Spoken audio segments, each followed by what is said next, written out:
At 8:14 p.m., beneath the soft glow of crystal chandeliers and the polished smiles of people who believed money could replace respect, my father-in-law lifted his wineglass and said, calmly enough for all 20 guests to hear, "You don't belong at this table." Nobody defended me. Nobody even looked surprised. I placed my napkin beside the untouched dessert, stood up without a word, and walked out into the cold night air. What none of them understood was that some seats at the table are decorative, and some quietly control who keeps the table at all. The dining room looked less like a home and more like a museum dedicated to expensive ego. Tall ceilings wrapped in gold trim, walls lined with oil paintings nobody actually liked, but everyone pretended to admire. Crystal reflecting warm amber light across polished silverware arranged with surgical precision. Even the air smelled curated. Cedarwood, imported cigars, truffle butter, old money. And at the center of it all sat Viktor Volkov, my father-in-law, chairman of Volkov International Holdings, builder of factories, hotels, logistics terminals, investment portfolios, and the kind of reputation that made people straighten their posture before shaking his hand. At 72, he moved slowly, but spoke like a man who still expected the world to wait for permission before breathing. Especially at his table. 20 guests surrounded him that night. Executives, investors, 2 regional politicians, a retired judge, his golfing friends, their wives dressed in diamonds large enough to qualify as architectural elements. Conversations floated across the room in carefully controlled waves. Market forecasts, acquisitions, European expansion, private aviation delays, art auctions in Geneva. Everything expensive. Everything rehearsed, including the smiles. I sat halfway down the table beside my husband Daniel, quietly turning the stem of my wineglass between my fingers while listening to people congratulate Victor for another successful quarter. Remarkable leadership. Visionary as always. Nobody negotiates like Victor. The compliments moved around him like satellites orbiting a private sun. Daniel leaned toward me slightly. "You okay?" "Of course," I said softly. He nodded, but not convincingly. He already knew these dinners exhausted me, not because I felt intimidated, because I felt invisible. There's a very specific loneliness that exists inside powerful families. It hides beneath perfect manners and expensive fabrics. Nobody screams. Nobody throws plates. The cruelty arrives polished, tailored, smiling. A joke that lasts half a second too long. A silence that excludes only one person. A glance passed between people who assume you won't notice. And for 3 years inside the Volkov family, I noticed everything, especially Victor. At first, he tolerated me the way wealthy men tolerate weather they cannot control. Daniel married me quickly, too quickly for the family's comfort. I wasn't from their world. No old surname, no political relatives, no generational wealth hidden behind trust funds and vineyards. I had degrees. I had discipline. I had spent 10 years building corporate governance structures for international firms before anyone in that family learned my name. But to Victor, credentials mattered less than bloodlines. He never openly insulted me before that night. That was the interesting part. Men like Victor rarely attack directly at first. They apply pressure gradually, quietly, like tightening invisible wires around a person until breathing itself feels political. At dinners, he introduced me as Daniel's wife. Never by profession, never by expertise, never by name if he could avoid it. One Christmas, while discussing mergers, he interrupted me mid-sentence and redirected the question to one of his vice presidents without even acknowledging I had spoken. Another time, during a charity gala, I overheard him tell an investor, "She's intelligent, certainly, but intelligence and legacy are very different things." Legacy. That word appeared often around him. Legacy meant ownership, control, inheritance, blood. And blood, apparently, was something I lacked. The first year, I stayed quiet. The second year, I learned. By the third year, I understood something important. Power inside families rarely belongs to the loudest person in the room. It belongs to the person who understands where the signatures are hidden. A waiter approached with the next course. Sea base over saffron risotto. Plates descended in synchronized motion around the table. Soft laughter followed. Someone mentioned an upcoming acquisition in Rotterdam. Someone else joked about regulators being decorative obstacles. Victor smiled slowly at that one. Then his eyes shifted toward me. Not casually, deliberately. And suddenly, the entire rhythm of the table changed. It was subtle, but immediate. Conversations lowered by half a tone. Forks slowed. People sensed movement before impact. "Amelia," Victor said, swirling wine inside his glass. "Tell me, are you still involved in those compliance committees?" The wording sounded harmless, but Daniel stiffened beside me. He heard it too. "Yes," I answered calmly. "Mostly governance restructuring and shareholder frameworks." "Mm-hmm." That small sound carried more dismissal than entire speeches. One of the guests smiled awkwardly into her champagne. Victor rested both hands on the table.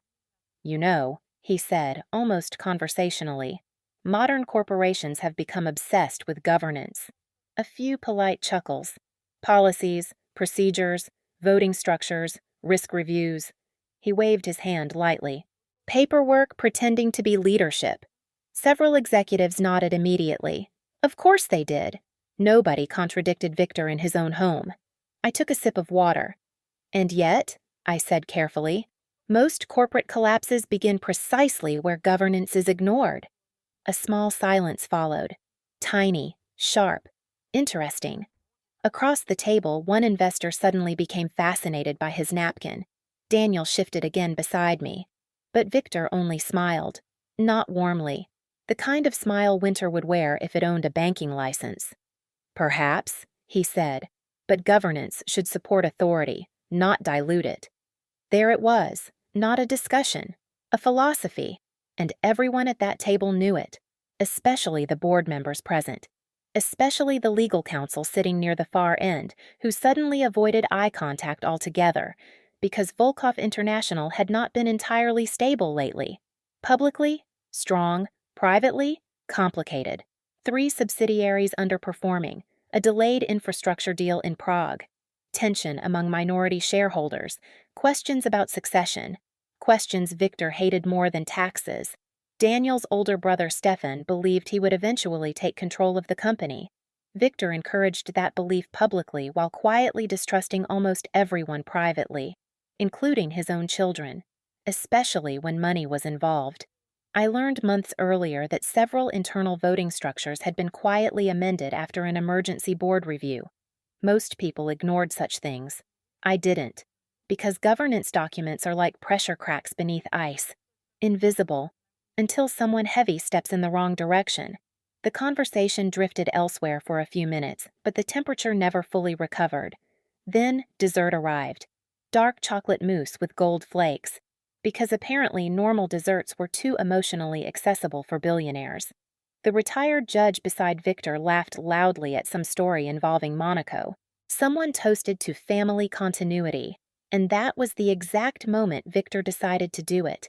He placed his fork down gently. Too gently. That's how I knew. Predators move carefully before the strike. He looked directly at me. Not Daniel. Me. "You've been very quiet tonight," he said. The table fell silent almost instantly. 20 people pretending not to listen. I smiled politely. "Just listening." "Yes," he said. "That's probably for the best." A few nervous smiles appeared. Daniel inhaled sharply beside me. "Father." But Victor continued, "Because this family discusses matters of legacy, ownership, and long-term leadership." His gaze remained fixed on mine. "And frankly, you don't belong at this table." Silence. Real silence. Not social silence. The dangerous kind. Even the background music suddenly felt too far away. Nobody moved. Nobody breathed correctly. Across from me, one woman lowered her eyes into her plate as if embarrassment itself had become contagious. Daniel stared at his father in disbelief. "Enough," he said quietly. But Victor wasn't finished.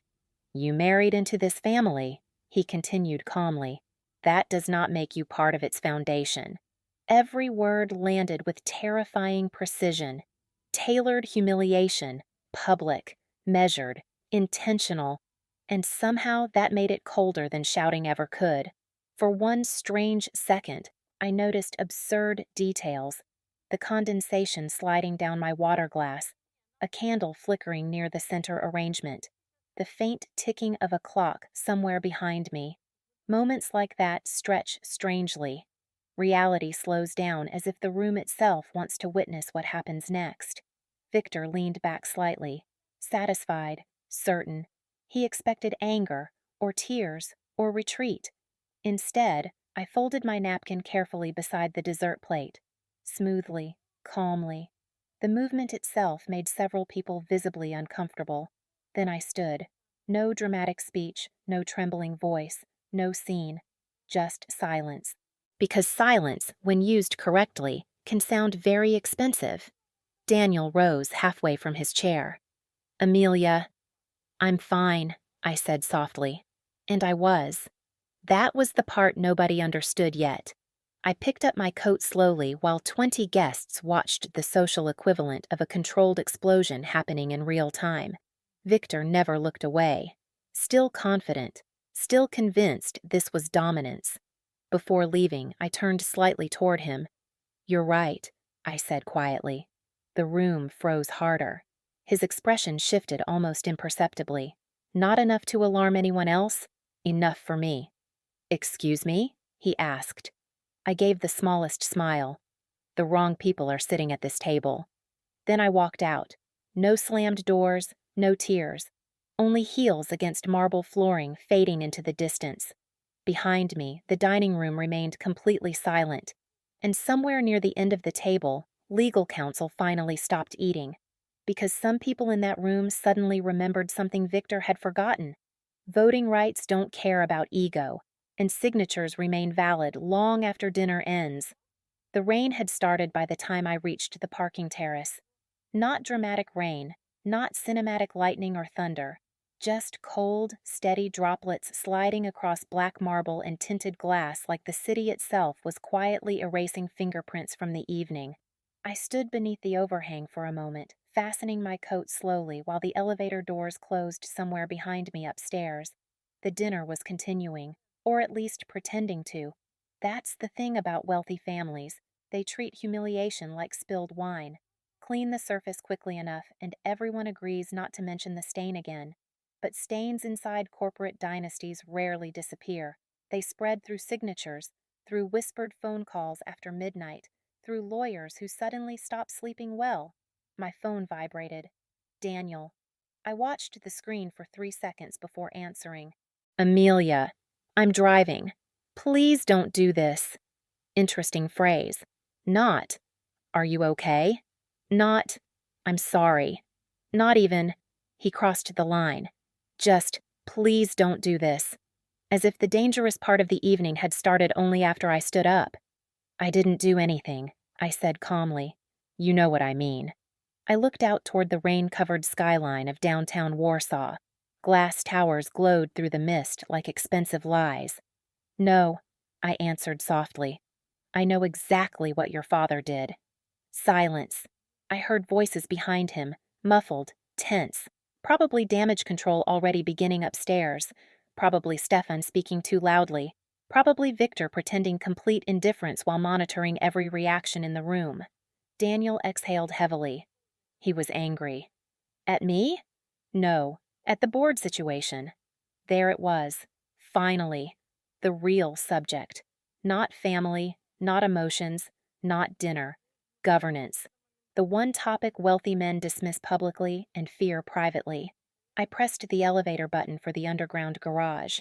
"What happened at the meeting?" I asked. Another pause. Too long.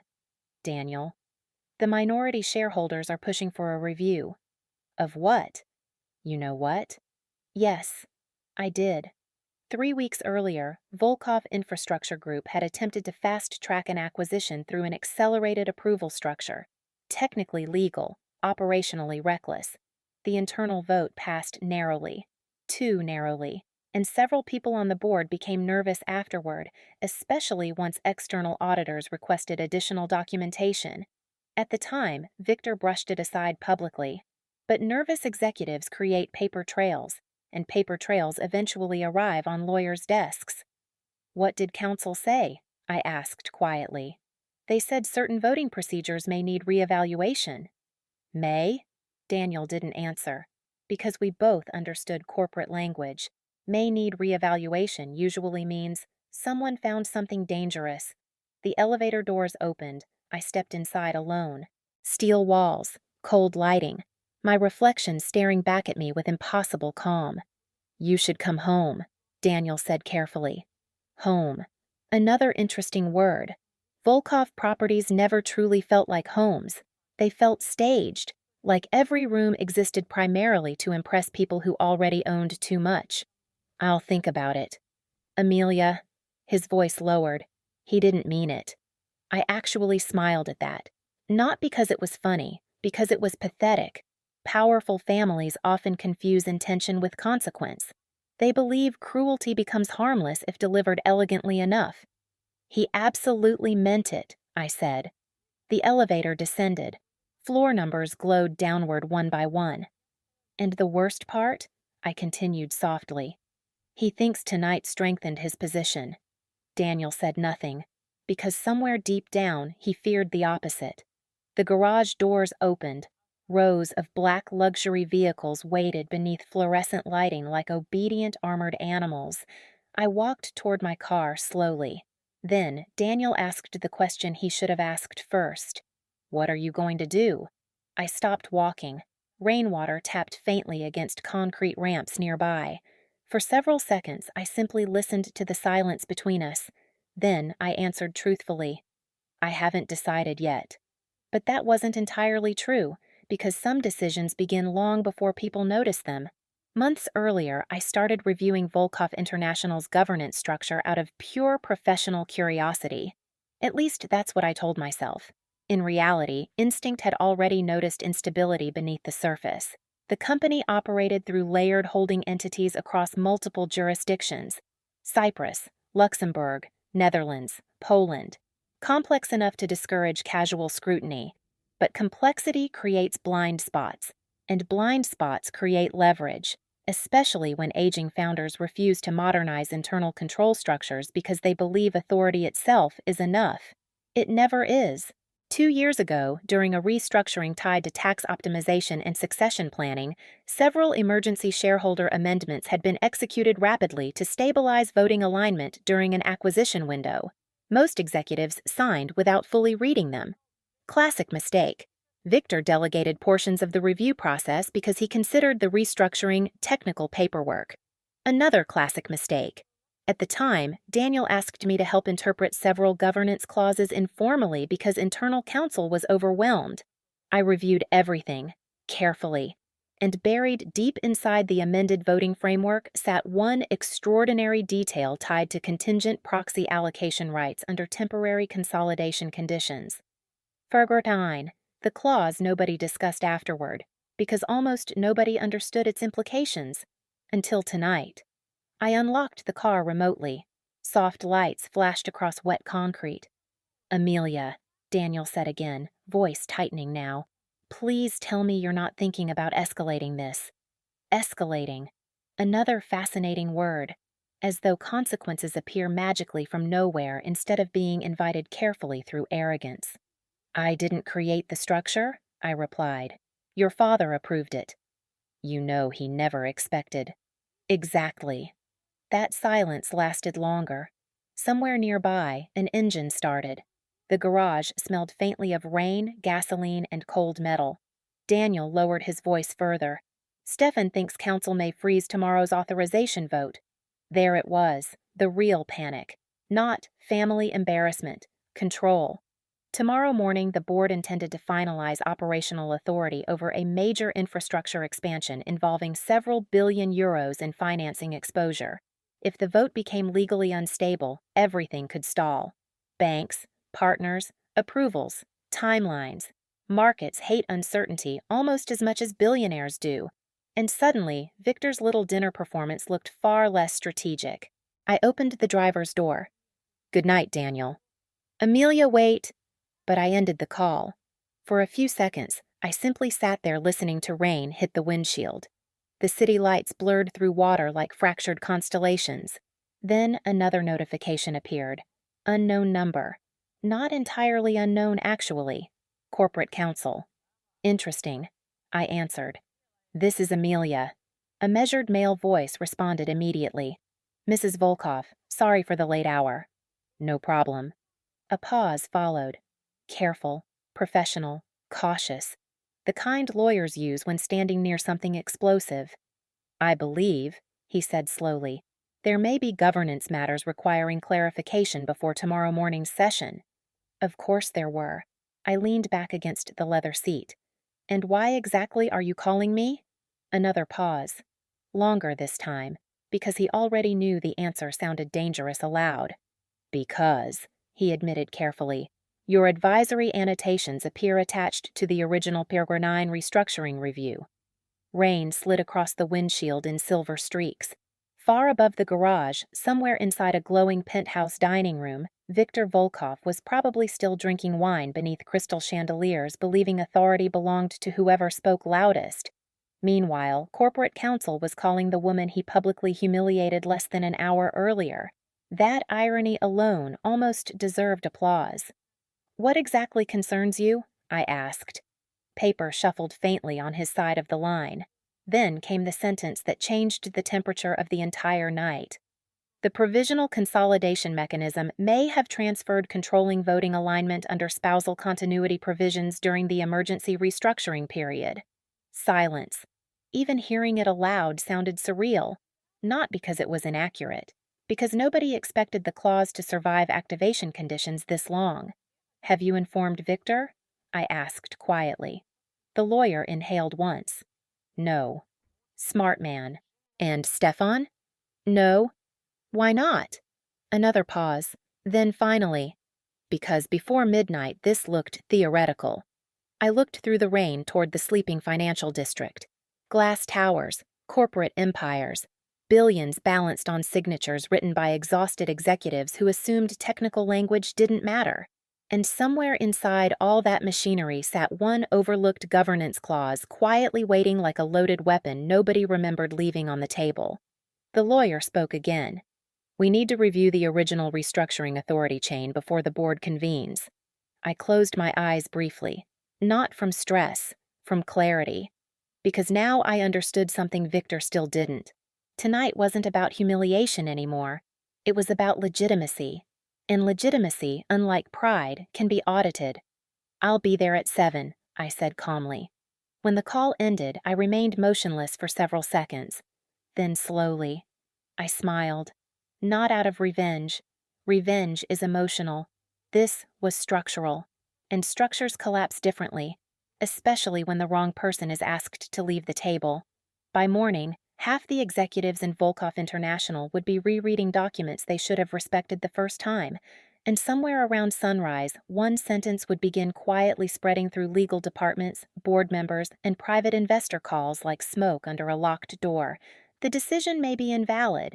If you've ever watched powerful people mistake silence for weakness, subscribe to the channel, because the most dangerous reversals never begin with shouting. They begin with one overlooked clause, one calm exit, and one person everyone underestimated. And trust me, by morning, that dinner table would look very different. At 6:42 a.m., the 38th floor of Volkov International looked strangely fragile, not physically. Architecturally, the headquarters was still everything Victor loved. Black glass, Italian stone, brushed steel, silent elevators, reception staff trained to smile with diplomatic neutrality. The building projected certainty the way luxury watches project time, expensively. But certainty inside corporations is often cosmetic.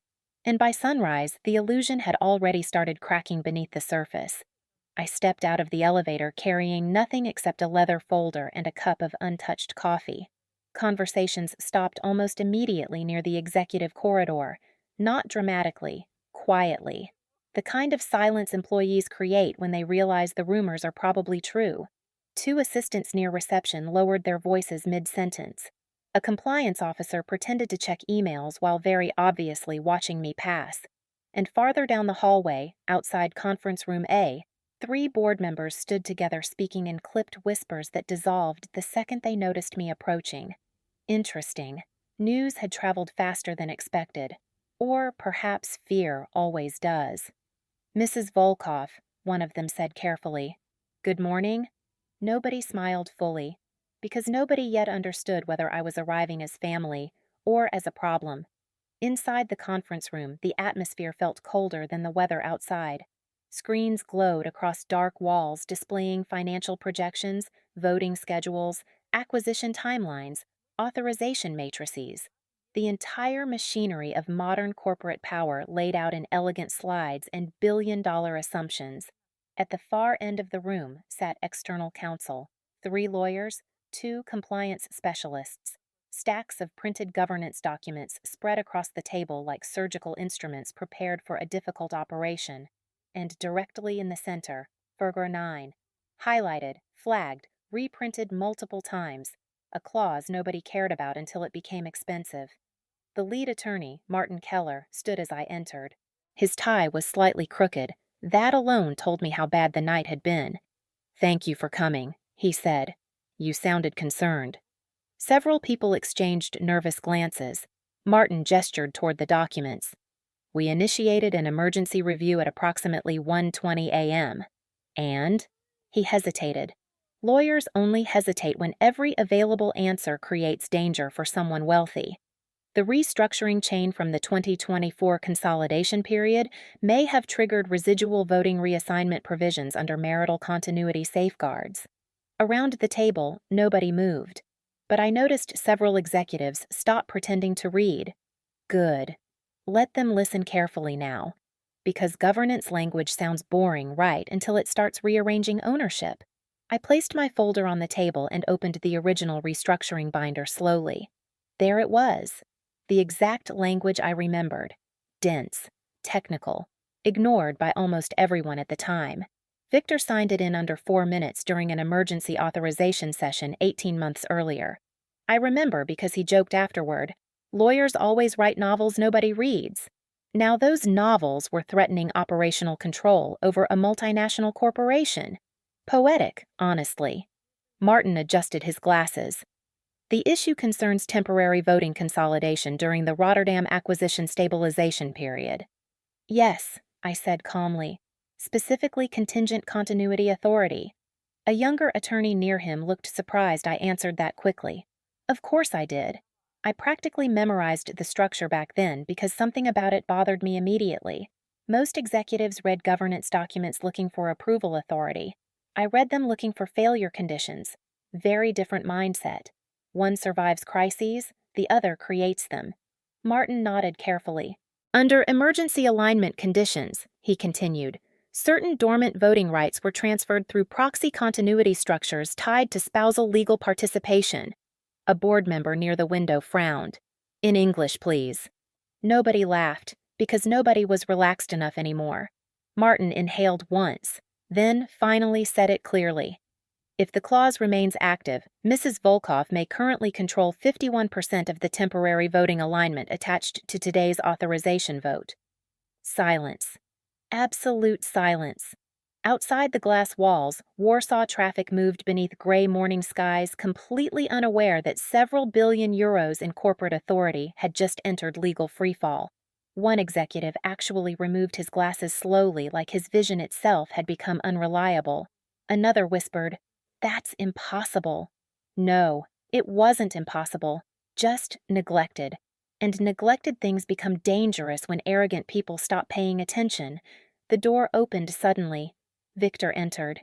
Every conversation died instantly. He wore a charcoal overcoat over a navy suit, silver cufflinks catching the morning light. Controlled as always, immaculate as always. But the moment he saw the room, the documents, the expressions, I watched something microscopic shift behind his eyes. Not panic. Victor was too disciplined for visible panic. But recognition? Yes. Immediate recognition. He looked directly at Martin. "What is this?" Nobody answered fast enough. That irritated him immediately. I asked a question. Martin cleared his throat carefully. We identified a governance complication involving the provisional consolidation structure. Victor removed his gloves slowly. What complication? Martin glanced toward me for half a second. Bad decision. Victor noticed. Of course he noticed. The room temperature dropped another 5 degrees emotionally. Then Martin spoke. There may be temporary uncertainty regarding controlling voting alignment authority attached to today's board authorization. Victor's expression hardened. Temporary uncertainty, he repeated coldly. What does that mean? Nobody wanted to say it. That was obvious, because saying it aloud transformed theory into reality. So I answered instead. It means your vote may no longer control the board. The silence afterward felt physical, heavy, dense. Victor turned toward me slowly, very slowly, and for the first time since I'd known him, I saw uncertainty reach his eyes before anger did. Not much, just enough. That's absurd, he said. Is it? I asked calmly. Martin intervened quickly. We are still reviewing enforceability parameters. Then review faster, Victor snapped. There it was. The instinct powerful men rely on when systems stop obeying them. Volume, pressure, command tone. But corporate law doesn't respond emotionally. It responds structurally. And structures were precisely where tonight's problem lived. Stefan entered moments later, phone already in hand. What the hell is happening? He demanded. Nobody answered immediately. He looked around the room until finally his gaze landed on the highlighted documents. Then on me. Then back to Victor. And suddenly he understood enough to become pale. No, he said immediately. No, that's not real. Interesting choice of words. Not. That's incorrect. Not. That's illegal. Just. That's not real. Because denial always arrives before strategy. I remained seated calmly while chaos began quietly spreading around the room in professional clothing. Phones vibrating, messages appearing, assistants being summoned, legal terminology multiplying by the minute. A compliance director whispered, "If investors hear about this before clarification—" "They won't," Victor said sharply. But even he sounded less certain now. Because secrets inside corporations survive only until lawyers start printing extra copies. And there were already too many copies on this table. Stefan moved closer toward Martin aggressively. Fix it. Martin didn't answer immediately. Excellent lawyer, because competent lawyers never promise outcomes before understanding exposure. We need full interpretive review first, he said carefully. How long? Possibly several hours. That vote starts at 9. Yes, Martin replied quietly. That's precisely the concern.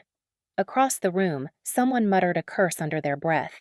Another executive sat down heavily like gravity itself had increased overnight. Meanwhile, Victor stood perfectly still near the head of the table, thinking, recalculating. For the first time in years, probably encountering a situation he couldn't intimidate into submission within 30 seconds. His gaze shifted toward me again, sharp. Cold, searching. You knew, he said quietly. Not a question. I met his eyes calmly. I understood the clause when it was drafted. And you said nothing? Now that almost made me laugh. I wasn't asked. Several people looked away immediately, because that sentence landed harder than shouting ever could. Victor stepped closer. You deliberately waited. No, I corrected softly. I deliberately read. Another silence, smaller this time, deadlier. Near the window, one board member suddenly stood and walked out to make a phone call. Another followed less than 10 seconds later. And just like that, the first visible crack appeared. Because once executives start leaving rooms during crisis discussions, confidence is already bleeding into the hallway. Victor noticed too. Of course he did. His entire empire was built on controlling perception before reality could spread. But reality had already arrived. And worse, it arrived in writing. Martin finally spoke again. There is another concern. Nobody liked the sound of that. What now? Stefan demanded. The lawyer swallowed carefully. If opposing counsel argues hostile exclusion or governance intimidation connected to shareholder authority, The room froze again.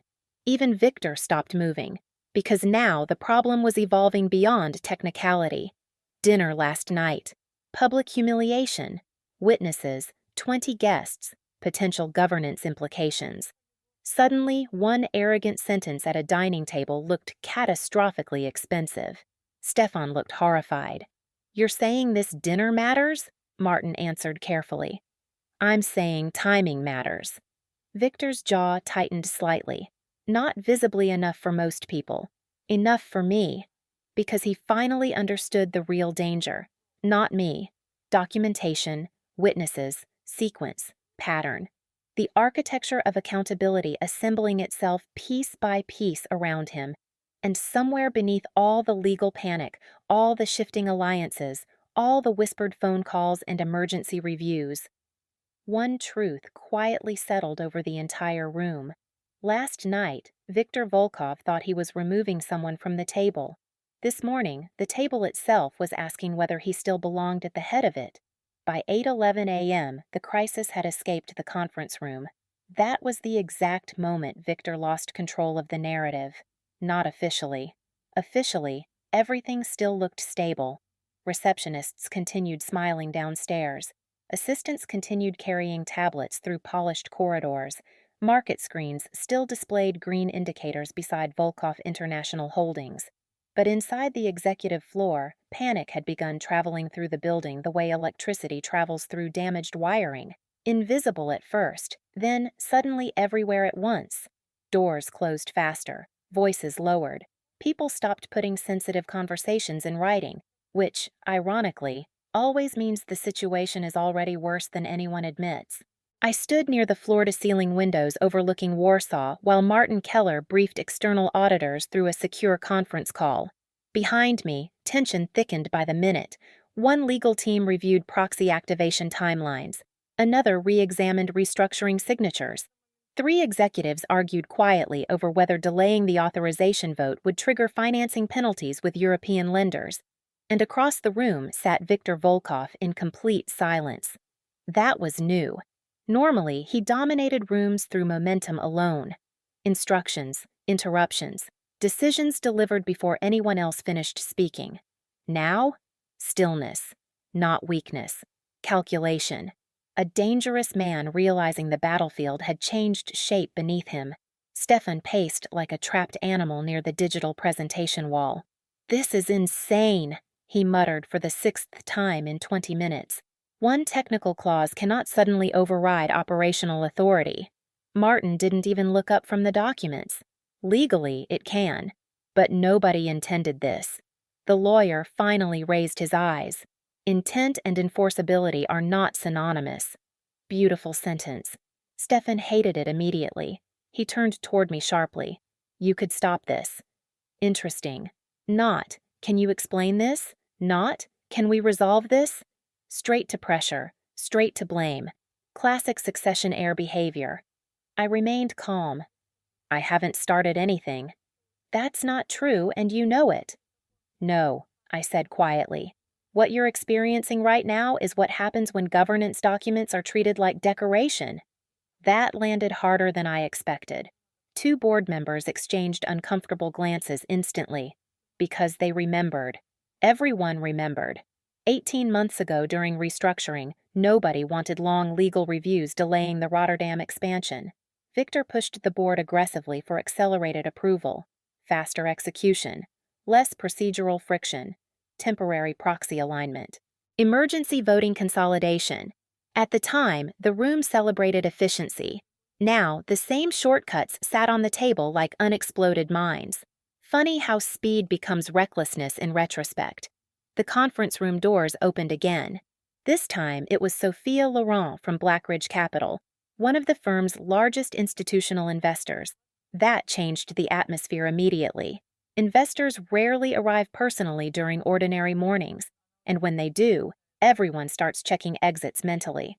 Sophia walked in wearing a dark gray suit and the expression of someone who already knew more than the room hoped she did. "Victor."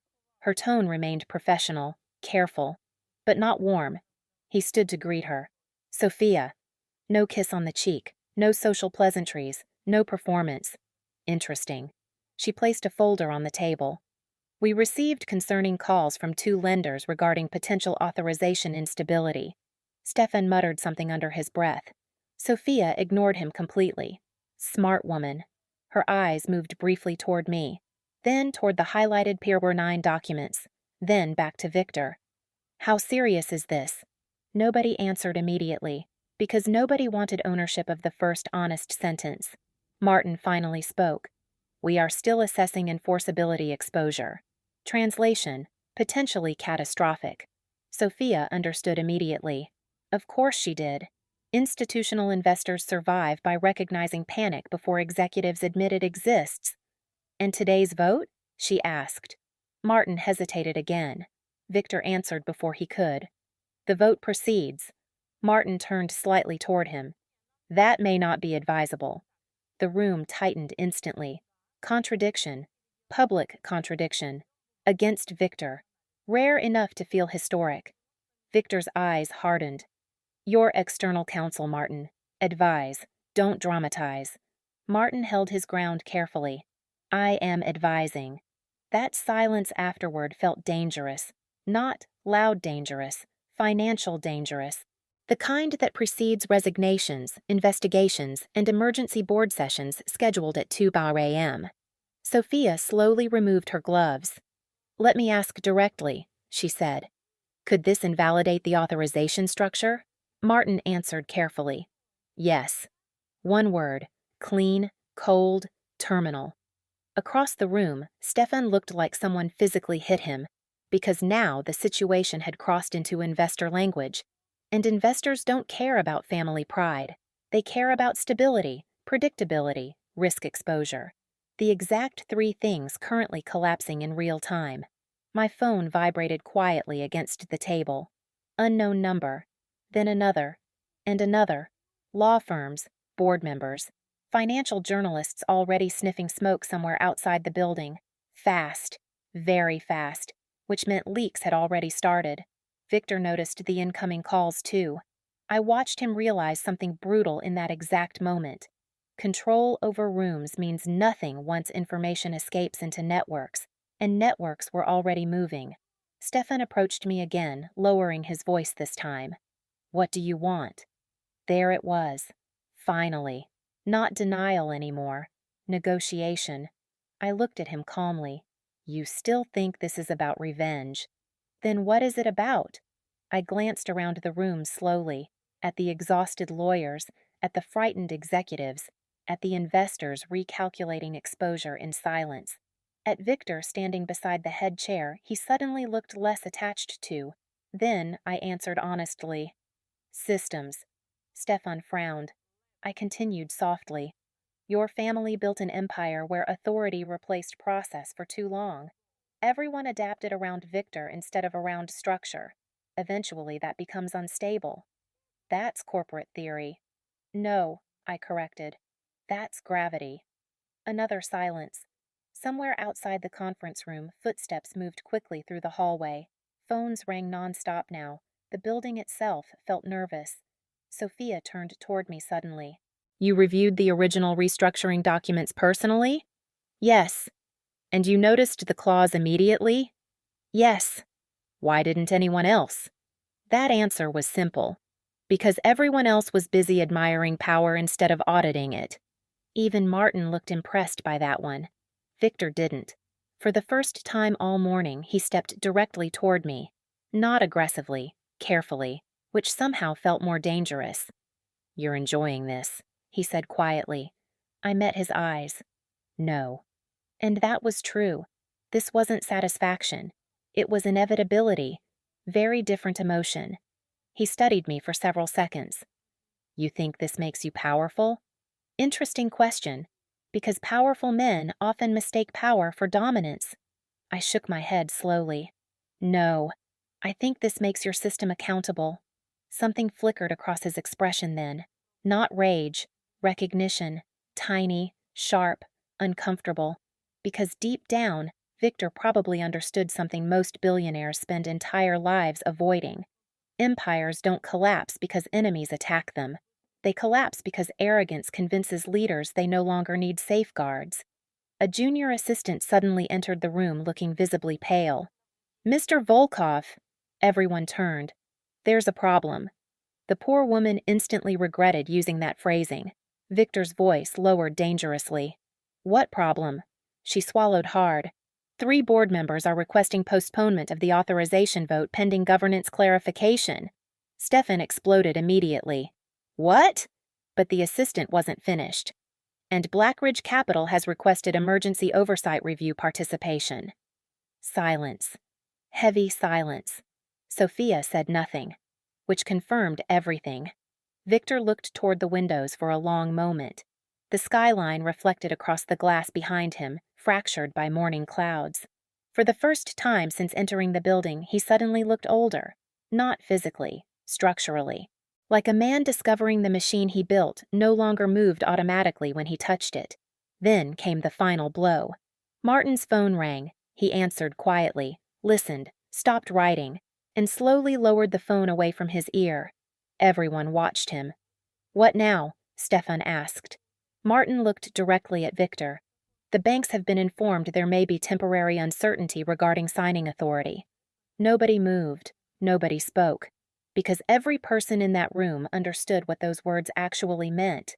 Financing delays, frozen approvals, market instability, possible regulatory review, investor panic, contagion.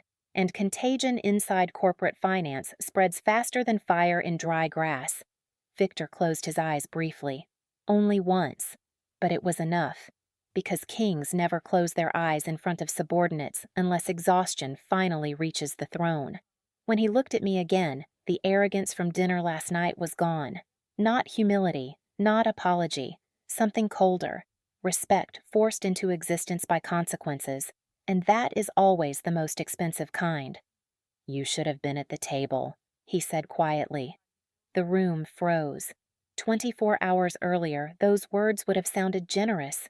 Now, they sounded like surrender arriving late. I held his gaze calmly. "No," I said softly. "I should have been listened to before the table started collapsing."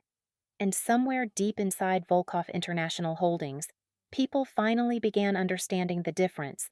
At 11:03 a.m., the emergency board session officially replaced the authorization vote.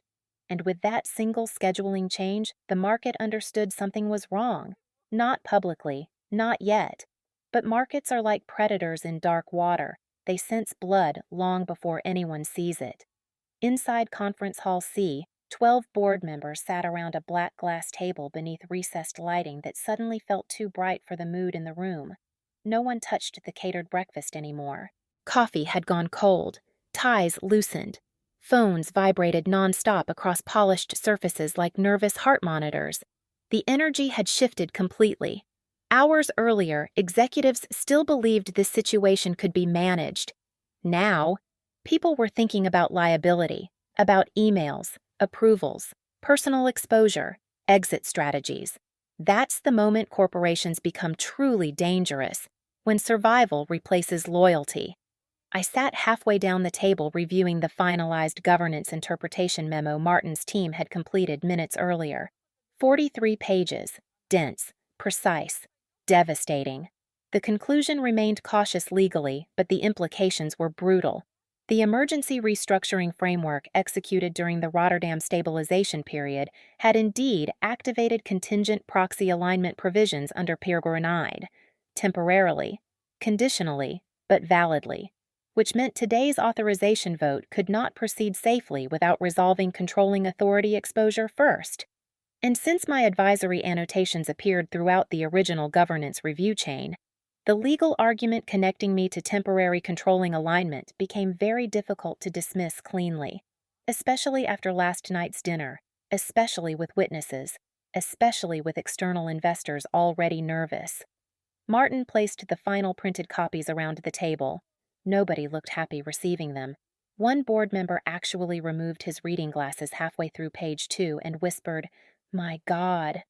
Across from him, another director rubbed both temples slowly like the words themselves caused migraines. Stefan looked furious now in a much quieter way. That was more dangerous than shouting. Because loud anger is emotional. Silent anger calculates. We can still challenge enforceability, he said sharply. Martin nodded once. Yes. Good. But challenging it publicly may trigger additional disclosure obligations. Stefan's expression darkened instantly. Disclosure. The one word wealthy corporations fear more than lawsuits. Because lawsuits can be negotiated. Disclosure becomes permanent. Victor remained silent at the head of the table, still, watching, thinking. I hadn't heard him raise his voice in over an hour now. That alone terrified everyone more than yelling would have. One investor representative finally leaned forward. What exactly happens if this becomes public? Nobody answered immediately, because the truthful answer sounded catastrophic aloud. So I answered. Investor confidence destabilizes. Lenders reassess authorization reliability. Regulatory review becomes possible. Governance integrity gets questioned. Markets assume internal control conflict. The room remained silent. I continued calmly. And once markets think leadership is unstable, every unrelated weakness suddenly becomes expensive. Nobody argued, because everybody in finance knows confidence itself is an asset class. And Volkov International was currently bleeding it onto the floor. Stefan exhaled sharply. So what now? We hand her the company? The phrasing irritated me instantly, not because it insulted me, because it revealed he still understood nothing. This was never about taking the company, I said. Then why are we here? I closed the memo slowly. Because your family confused ownership with immunity. Silence again. The room had become addicted to silence by this point. Every important sentence now arrived wrapped in it. One of the independent directors finally spoke for the first time all morning. An older woman named Helena Markovich, former regulator. Brilliant, quiet, dangerous. The deeper issue, she said calmly, is cultural. Several people looked uncomfortable immediately. Good. Helena adjusted her glasses. This organization centralized authority around one individual for too long. Governance became ceremonial instead of operational. She looked directly at Victor while saying it. Nobody interrupted her. Nobody dared. And now, she continued, a single overlooked clause has exposed how fragile the structure actually became. There it was, the truth. Simple, ugly, precise. Not fraud, not conspiracy. Fragility. The natural consequence of power operating without enough resistance for too many years. Victor finally spoke. Quietly. What do you recommend? The entire room subtly shifted, because that sentence mattered. Victor Volkov did not ask for recommendations. He issued outcomes. Always. Until today. Helena folded her hands. Postpone the authorization vote. Conduct full governance review. Stabilize investor confidence before proceeding. Stefan immediately objected. That signals weakness. No, Helena replied. What signals weakness is pretending the structure isn't already compromised. Beautiful. Across the table, Sophia Laurent from Blackridge Capital nodded once in silent agreement. That tiny movement changed everything. Because once institutional investors align with governance review, the old style of leadership loses oxygen very quickly. Stefan noticed too. This is unbelievable, he muttered. One dinner, one clause, and suddenly everyone forgets who built this company. Victor turned toward him slowly. Enough. The room froze instantly. Stefan stared at his father, because something subtle but massive had just happened. For the first time all morning, Victor wasn't defending himself. He was defending stability, and those are not the same instinct. The chairman leaned back slightly, looking older beneath the conference lighting than he had the night before. Not weak, just tired in a way powerful men rarely allow themselves to appear. Finally, his gaze moved toward me. You knew this structure better than any of us. It wasn't praise. It sounded almost like realization. I answered honestly. I respected it enough to read it carefully. A faint smile appeared near Helena's mouth. Even Martin looked down briefly to hide one of his own. Because everyone in the room understood the real humiliation now. The problem was never the clause itself. The problem was that the only person who truly understood the structure was the same person they dismissed socially as irrelevant. There's a special kind of irony in corporate collapse. It rarely arrives wearing combat boots. Usually, it arrives quietly, well-dressed, holding documentation. An assistant entered hurriedly carrying a tablet. Mr. Volkov. Everyone turned again. The poor woman looked terrified now, like every hallway in the building had become electrically charged. The financial press is requesting comment regarding delayed authorization proceedings. There it was. External visibility. The nightmare stage. Stefan cursed under his breath. Sophia immediately reached for her phone. Martin closed his eyes briefly. And Victor simply nodded once. No explosion. No denial. No performance. Just acceptance arriving with terrifying slowness. "How much do they know?" he asked. "Not specifics," the assistant replied quickly, "only that the vote was suspended pending governance clarification." Governance clarification. Such elegant wording for institutional panic. The assistant left. Nobody spoke for several seconds afterward. Then Victor did something nobody expected. He stood, not dramatically, slowly. The room instinctively straightened anyway, because authority like his leaves marks on people over decades. He looked around at the table carefully, at the directors, the investors, the lawyers, the executives, me. Then, finally, he spoke. "When I built this company," he said quietly, "I believed strength meant eliminating obstacles." Nobody interrupted. Faster decisions, less hesitation, centralized authority. His eyes lowered briefly toward the governance documents. "I considered resistance inefficient." The room remained completely still. "But structures without resistance," he continued softly, "eventually stop detecting failure." Even Helena looked surprised by that sentence, because it was true, and because truth sounds strange coming from men who spent entire lives avoiding it. Victor turned toward me fully then. Last night's arrogance was gone now, completely. In its place stood something far rarer, recognition, not of my status, not of my marriage, of my competence.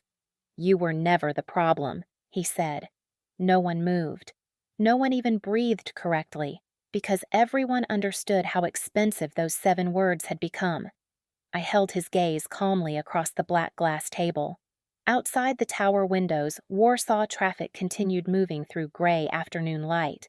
Markets fluctuated, phones rang, journalists searched for confirmation, investors recalculated risk.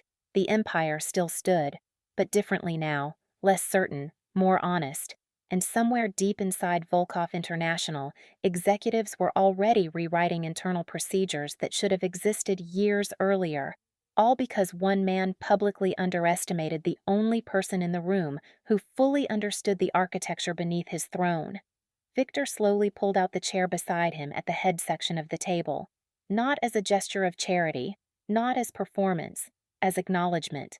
Then he looked directly at me and said the one sentence nobody at that dinner table could have imagined hearing 24 hours earlier.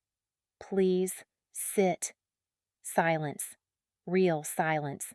Not fear this time. Understanding. And as I walked toward the head of the table, every executive in that room finally grasped the lesson hidden beneath all the contracts, votes, and legal terminology. The most dangerous person in any empire is rarely the loudest one. It's the calm person everyone assumed didn't belong there